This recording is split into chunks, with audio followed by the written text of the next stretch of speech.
It's Saturday and it's the time of the week when we discuss about current affairs of economics जो इस हफ्ते हुए हैं and that to the weekend session. तो आज हम weekend session कर रहे हैं. Hi everyone, welcome back to Ecopoise classes and those of you who are new on this channel, welcome to our channel. I am Surbi and इस channel पे काफी कुछ होता है. थोड़ा सा description box पे ध्यान दीजिए तो डिटेल में भी पता चल जाएगा क्या क्या होता है. And guys, कोई भी चीज़ की आप पीडीएफ ढूँढ रहे हैं या आपको personal one on one connect करना है, सो बिफोर मूविंग अहेड मैं आपको बोलना चाहूँगी कि डिस्क्रिप्शन बॉक्स में पहला ही लिंक मैंने आपको टेलीग्राम का दिया हुआ है, तो उसको क्लिक करके टेलीग्राम ग्रुप जॉइन करिए एंड वहाँ पे आपको हर तरह की पीडीएफ वगैरह अवेलेबल हो जाएगी for your convenience and also I hope आप लाइक शेयर सब्सक्राइब कर रहे हैं वीडियोस अगर नहीं पसंद आ रही कुछ अच्छा नहीं लग रहा तो प्लीज खुल के डिसलाइक भी कर रहे हैं दैट्स कम्प्लीटली फाइन.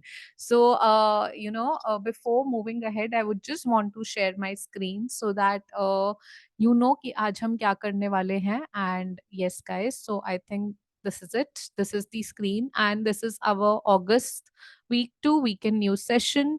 And आज हम एक टॉपिक के बारे में बात करेंगे. सो बेसिकली मैं आपको उसका थोड़ा सा हाईलाइट और थोड़ा क्रक्स देना चाहती हूँ. मेरा एक क्वेश्चन है और हम इस क्वेश्चन को आंसर करेंगे आज एक इस पूरी वीडियो में कि इस job creation approach a flawed approach. So basically एक जॉब क्रिएशन अप्रोच हमने देखी बजट में दिस ईयर जहाँ पे कुछ स्कीम्स लाई गई एंड एम्प्लॉयमेंट को बूस्ट करने के लिए काफी कुछ किया गया but is it a correct approach और a flawed approach. So let's see what would be the answer, but there have been some conclusions. काफी चीजें see the topic and economics के टॉपिक ना बहुत ही डिबेटेबल होते हैं. क्यों डिबेटेबल होते हैं? Because economy is a dynamic subject जिसमें बहुत अजम्पशंस हैं and at the same time बहुत स्कूल ऑफ थॉट है. स्कूल ऑफ थॉट्स को आप सिंपल लैंग्वेज में समझे तो आइडियोलॉजी कहते हैं कि किसी का आइडियोलॉजी है मार्केट पे छोड़ दो, सप्लाई क्रिएट कर दो, डिमांड अपने आप उतनी क्रिएट हो जाएगी. सो किसी का आइडियोलॉजी है कि नहीं, डिमांड सप्लाई से डिमांड क्रिएट नहीं होती, डिमांड है तो सप्लाई आती है. तो किसी का आइडियोलॉजी है कि गवर्नमेंट का इंटरवेंशन बहुत जरूरी है, तो कोई बोलता है कैपिटलिज्म फॉलो करो. So that is why economics में आपको हर इकोनॉमिस्ट का पर्सपेक्टिव अलग मिलेगा. And also to add my own experience I would say economy is not a stand alone subject. The practical economics really depends on the politics. So जो भी government है, क्या टाइम है, इलेक्शन का time है नहीं है एंड किस फेवर में कहाँ किस साइड हवा चल रही है एंड उसके हिसाब से बहुत चीजें डिसाइड होती हैं इकोनॉमी में. सो वो भी एक एस्पेक्ट है. कॉन्टेक्स्ट समझ लेते हैं. कॉन्टेक्स्ट हमारा ये है कि जो रीसेंट बजट है उसने एक्नॉलेज किया था that there is an urgent need to create job in India. ठीक है, जॉब्स क्रिएट करना बहुत इंपॉर्टेंट है बिकॉज प्रैक्टिकली मैं आपको कॉन्टेक्स्ट दूं तो इंडिया में जॉबलेस ग्रोथ चल रही है कुछ टाइम से ना, कुछ सालों से.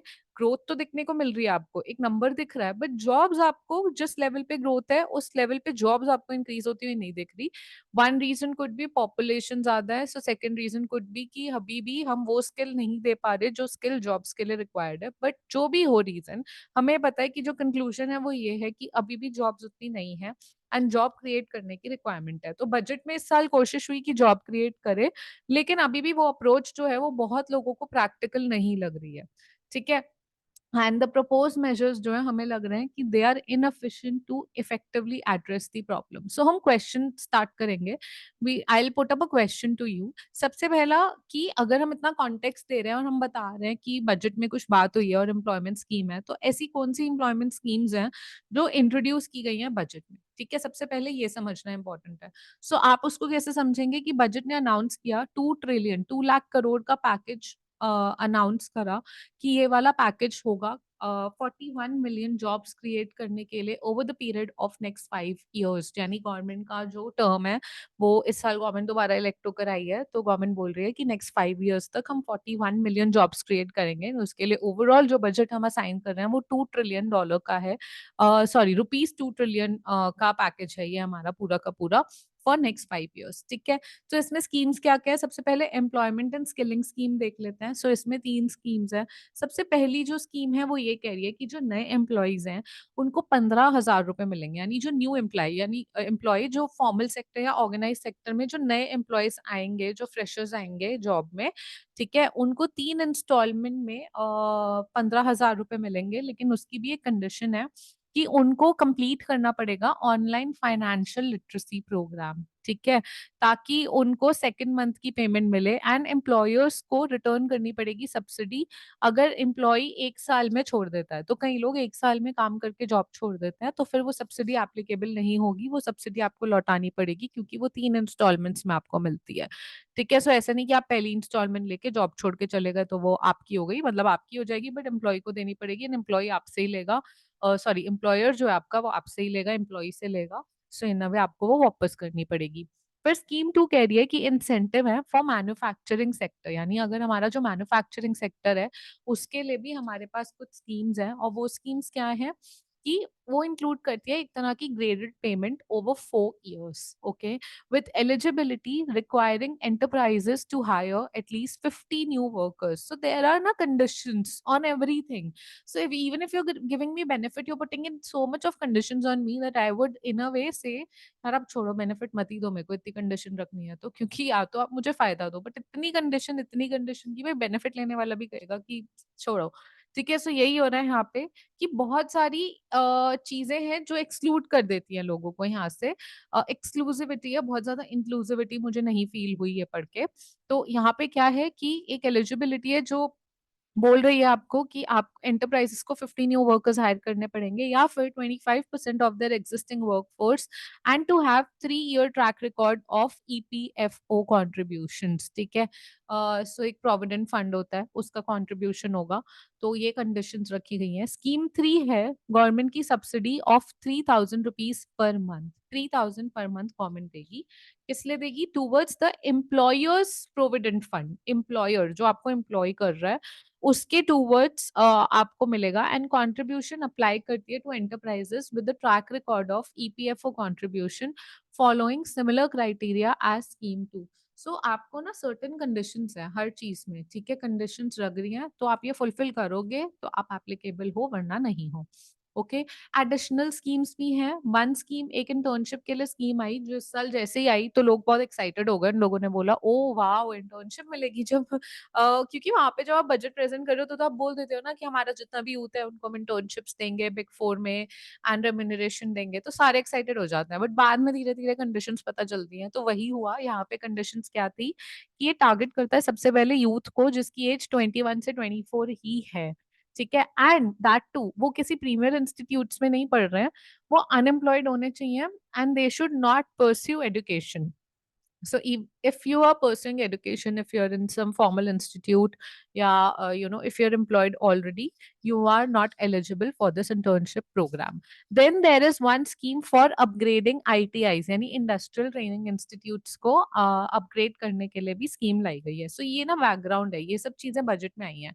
अब इश्यूज क्या है स्कीम्स के साथ और गवर्नमेंट क्या कर रही है इन चीजों को एड्रेस करने के लिए, हम ये देखते हैं। सबसे पहला जो इशू है वो वही जो मैं आपको बता रही हूँ कि हर चीज़ आप बेनिफिट तो दे रहे हो पर आपने उसमें एलिजिबिलिटी क्राइटेरियाज़ इतने स्ट्रिंजेंट एंड इतने अजीब लगा दिए हैं ना कि people would say after a while कि छोड़ो करना ही क्या है, ठीक है? So all the 3 schemes are for enterprises registered with employees provident fund organisation, यानी आपका ये कंडीशन हो गई है कि आप एम्प्लॉइज प्रोविडेंट फंड कंट्रीब्यूशन ये ऑर्गेनाइजेशन के साथ लिंक होगे तभी आप एलिजिबल हो, ठीक है?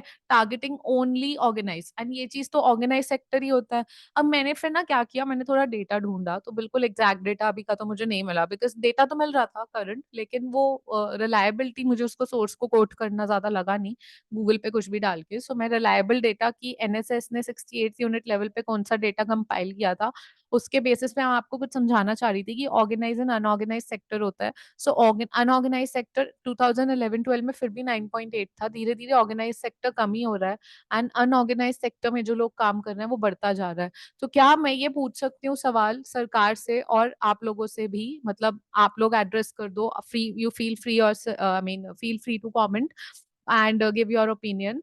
बट यहाँ पे मेरा सवाल है कि इतनी जो आप और ये रुपीस 2 ट्रिलियन आप खर्च कर रहे हैं और 41 मिलियन जॉब क्रिएट कर रहे हैं, ये आप किसके लिए कर रहे हैं? क्योंकि सिर्फ 5.2% पॉपुलेशन के लिए कर रहे हैं। मतलब that's my question.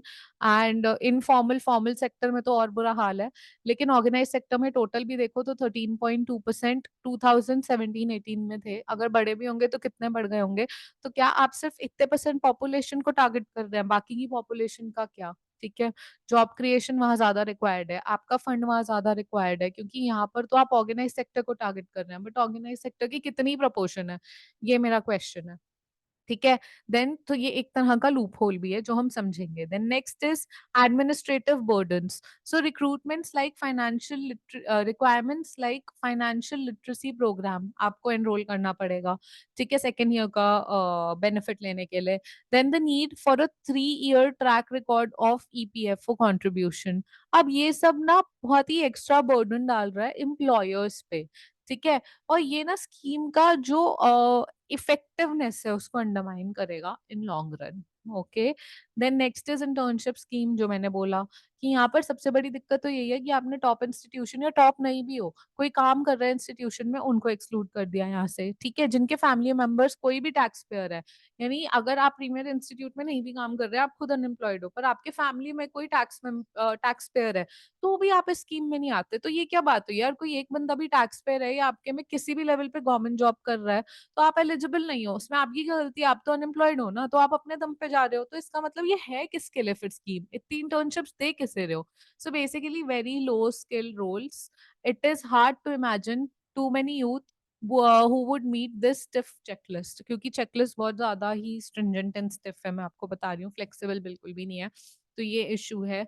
Then over reliance on private sector को ना बहुत ज्यादा उस पर डिपेंडेंस रखी गई है, ठीक है? सो ये मेन इशू लगा मुझे इस पूरे थीम का, या इस बार बजट में ये एम्प्लॉयमेंट स्कीम्स का, कि हर चीज हम प्राइवेट सेक्टर को बोल रहे हैं, प्राइवेट सेक्टर को बोल रहे हैं आप जॉब क्रिएट कर लो, तो पब्लिक सेक्टर क्या कर रहा है? एंड पब्लिक सेक्टर में हम बोल देते हैं कि हम इसलिए जॉब एक्स्ट्रा नहीं क्रिएट कर रहे बिकॉज इफेक्टिवनेस नहीं है, और पब्लिक सेक्टर में लोग जाते ही इसलिए, इतने पेपरों की तैयारी इसलिए कर रहे हैं कि आज एक बार मेहनत कर लो, उसके बाद जिंदगी भर इसके मजे लूटेंगे, आराम से बैठेंगे, पेंशन आएगी। क्योंकि आज की डेट में, to be very honest, I will get the data even for you if you want, but defence में भी इतना इतना बजट का शेयर जा रहा है, लेकिन वो शेयर मैक्सिमम अगर आप देखेंगे तो डिफेंस को बेनिफिट प्रोवाइड करने के लिए नहीं जा रहा आर्मी को, रादर वो जा रहा है जो रिटायर्ड है उनकी पेंशन में। आई वोंट डिनाई कि वो भी जरूरी है, बिकॉज उन्होंने देश के लिए इतनी सेवा की है, बिल्कुल बहुत ज्यादा जरूरी है, but at the same time आपका वो बजट वहां पर एलोकेट हो रहा है, तो यहाँ पे आप प्राइवेट सेक्टर को जो देते हैं, वो प्राइवेट सेक्टर आपको क्या पता कि जॉब क्रिएट करता है उससे, या बेनिफिट देता है, या फिर वो अपनी बैलेंस शीट करेक्ट करता है? This is a question mark and this has actually happened. How? So जब स्लो डाउन हुआ था इकोनॉमी में आफ्टर 2016-17, क्योंकि डिमोनेटाइजेशन आ गया था, जीएसटी इंट्रोड्यूस हुआ था, सब बहुत न्यू न्यू था, ठीक है? फिर कोविड आ गया था, तो इस सब के बाद ना बजट में क्या हुआ, 2019 में एक मैसिव टैक्स सब्सिडी आई प्राइवेट सेक्टर के लिए। तो ये प्राइवेट सेक्टर के लिए इसलिए किया गया था कि private sector economy job creation में हेल्प करे। लेकिन इकोनॉमिक सर्वे क्या होता है? इकोनॉमिक सर्वे रिपोर्ट कार्ड होती है ना। बजट क्या होता है? बजट होता है कि एक फॉरवर्ड लुकिंग डॉक्यूमेंट, बट हमने बात की थी कि इकोनॉमिक सर्वे क्या होता है, रिपोर्ट कार्ड की तरह। तो हमने प्रॉमिस तो कर दिया कि हम 2019 में टैक्स सब्सिडी दे रहे हैं, बट जब हमने पूरे साल की रिपोर्ट कार्ड देखी तो हमें ये पता चला कि कॉर्पोरेट सेक्टर ने वो अपने प्रॉफिट इंक्रीज करने के लिए और अपनी बैलेंस शीट क्लीन करने के लिए यूज कर लिया, ना कि वेज बिल या एम्प्लॉयमेंट क्रिएशन के लिए। ठीक है? तो ये आपको पता चल रहा है कि कहाँ गड़बड़ हो रही है, आप उन पे बहुत हेविली रिलाई कर रहे हैं। Then misalignment of job creation with economic growth. So सबसे क्रिटिकल चीज़ जो है वो ये है कि बजट ना रॉन्गली सेपरेट कर रहा है जॉब क्रिएशन को इकोनॉमिक ग्रोथ से। वो 2 चीज़ों को अलग-अलग देख रहा है। वो नहीं देख रहा कि काफ़ी चीज़ें, काफ़ी macro economic parameters are all interconnected, everything is connected, okay? So jobs are mainly created through growth and investment, and in the times of low demand, जब लो डिमांड होती है, इनकम स्टैग्नेंट होती है, तो जॉब क्रिएट करनी पड़ती है, आपको डिमांड क्रिएट करनी पड़ती है। And it's unrealistic to expect उस टाइम पे प्राइवेट सेक्टर से कि प्राइवेट सेक्टर आके जॉब क्रिएट कर दे without any broader economic stimulus. So basically किसी भी इकोनॉमी में जॉब्स जब क्रिएट होती हैं, it is the process of growth as national output increases. So national output increase होगा और इन्वेस्टमेंट जनरेट होगी, यानी प्रोड्यूसर्स प्रोड्यूस ज्यादा करेंगे, बिजनेस इन्वेस्ट करेंगे, कंज्यूमर्स डिमांड करेंगे, तो जाके ग्रोथ होगी। ठीक है? सो आप उसको सेपरेट मत देखो।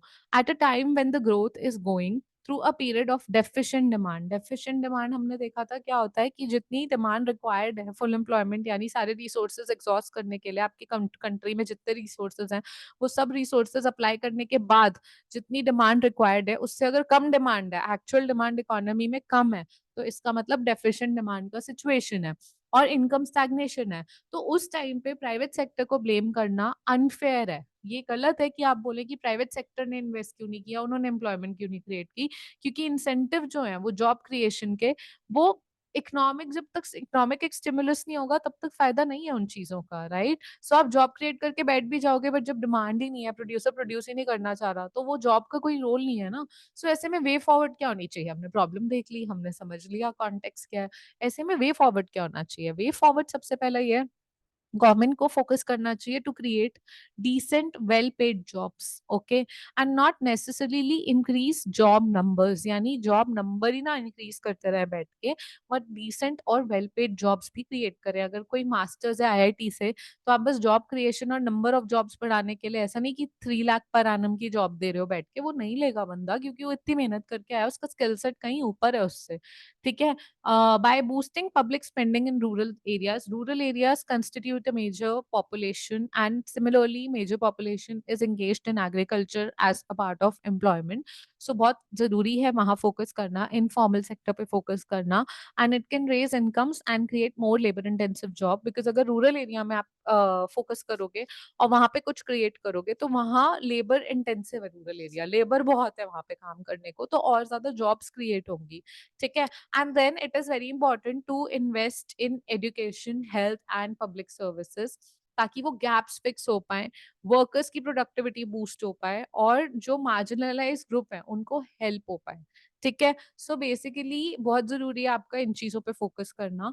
And with this we'll conclude with a question, and I would want you to answer this question. इसका आंसर मुझे टेलीग्राम पे भेज दो, नहीं है तो पॉइंट वाइज आप क्या सोचते हो इस क्वेश्चन के बारे में, you can just, I don't want you to answer this question पर से प्रॉपर आंसर स्टाइल में। आप कोई भी हैं जो ये वीडियो देख रहे हैं, आपका कोई एग्जाम है नहीं है, डजंट मैटर, आप इस क्वेश्चन के बारे में क्या सोचते हैं, आप वो चीज मुझे कमेंट पे बता सकते हैं। So what are the issues with the schemes, जो गवर्नमेंट की अप्रोच में क्या एक गलती है, क्या बजट में जो स्कीम्स हैं आप इससे कन्विंस्ड हैं कि ये अनएम्प्लॉयमेंट को अच्छे से एड्रेस कर रही है या नहीं कर रही। सो यही हमारा क्वेश्चन है। And with that, I would like to end this video. I know there was only one topic because many topics, as I said, these days are repetitive. So I would want to, I will try and bring even a fun topic. I would want to indulge you in that topic in such a way कि आपको पता हो कि आपको सोचना किस तरह से इकोनॉमिक्स के टॉपिक्स के बारे में, आपको कुछ न्यू ना लगे, क्योंकि मैं आपको कोई डेटा रिमेंबर नहीं कराती, मैं कोई नंबर आपको रटने को नहीं बोल रही हूँ, आपके कॉन्सेप्ट से सब लिंक कर रही हूँ कि क्या चल रहा है, आपको ये चीज़ पता होनी चाहिए, and I hope it is helpful for you. नहीं है प्लीज़ कम्युनिकेट। मैं हर वीडियो के एंड में एक चीज़ आजकल कॉन्स्टेंटली ही बोलती रहती हूँ कि guys it is very, very important to communicate, to let me know what you need, because आप मुझे देख पा रहे हैं बट मैं आपको नहीं देख पा रही, एंड मेरे पास तो उतना भी ऑप्शन नहीं है कि मैं शायद एक बॉडी लैंग्वेज रीड करके समझ जाऊँ कि आपको मुझसे क्या चाहिए। तो इसलिए आपको बहुत ज़रूरी है मुझे कम्युनिकेट करना कि what do you want, because at the end communication is the ultimate key in this world which can open any lock of any door. So please, email id है, कमेंट सेक्शन है, Telegram group है, आप कहीं भी communicate कर सकते हैं मुझसे, मुझे बता सकते हैं आपको और क्या चाहिए, आपको वीडियोस अच्छी लग रही है, नहीं लग रही, क्या कमी लग रही है, and you are totally free to write anything you would want to. I would love the feedback from you, and thank you so much for showering so much of love to Equipoise classes. Keep doing so, guys, and I'll see you next time. Till then, take care, keep practicing, and stay happy. Bye bye.